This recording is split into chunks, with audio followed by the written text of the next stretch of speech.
વડોદરાના લક્ષ્મીપુરા વિસ્તારમાં ગેસ સિલિન્ડરમાં બ્લાસ્ટની ઘટના સામે આવી। રડિયાતબા નગરમાં ફેબ્રિકેશનના કામ દરમિયાન સિલિન્ડર બ્લાસ્ટ થયો। ગેસ સિલિન્ડરના પ્રચંડ ધડાકાથી એક દિવાલ ધરાશાયી થઈ। એક યુવકનું ગંભીર ઇજા બાદ ગોત્રી હોસ્પિટલમાં મોત થયું। સિલિન્ડર બ્લાસ્ટ થતાં આસપાસ ભારે અફરાતફરી મચી ગઈ હતી। પોલીસની સાથે એફએસએલની ટીમે ઘટના સ્થળે પહોંચીને તપાસ હાથ ધરી। વધુ વિગત મેળવીએ સંવાદદાતા અલ્પેશ સુથાર પાસેથી। અલ્પેશ, લક્ષ્મીપુરા વિસ્તારમાં ગેસ સિલિન્ડર બ્લાસ્ટ થયો હતો, કયા કારણોસર થયો, વધુ શું વિગત મળી રહી છે આ સંદર્ભે? બિલકુલ, લક્ષ્મીપુરાના રડિયાતબા નગરમાં એક મોટી હોનારત સર્જાતા યુવક છે કે તેને પોતાનો જીવ ગુમાવવાનો વાર આવ્યો છે।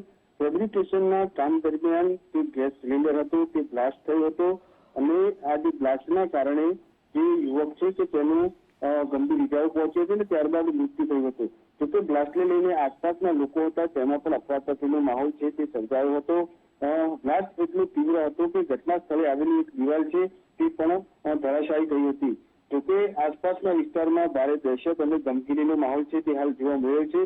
જોકે ઘટનાની જાણ થતાં જ લક્ષ્મીપુરા પોલીસનો જે કાફલો છે તે પણ ઘટના સ્થળે પહોંચ્યો હતો। સાથે સાથે એફએસએલની ટીમ પણ છે તે ત્યાં પહોંચી અને કયા કારણે બ્લાસ્ટ થયો તેની તપાસ હાલ હાથ ધરવામાં આવી છે। જોકે પોલીસે સમગ્ર મામલે અકસ્માતનો ગુનો નોંધી અને વધુ કાર્યવાહી છે તે હાથ ધરી છે।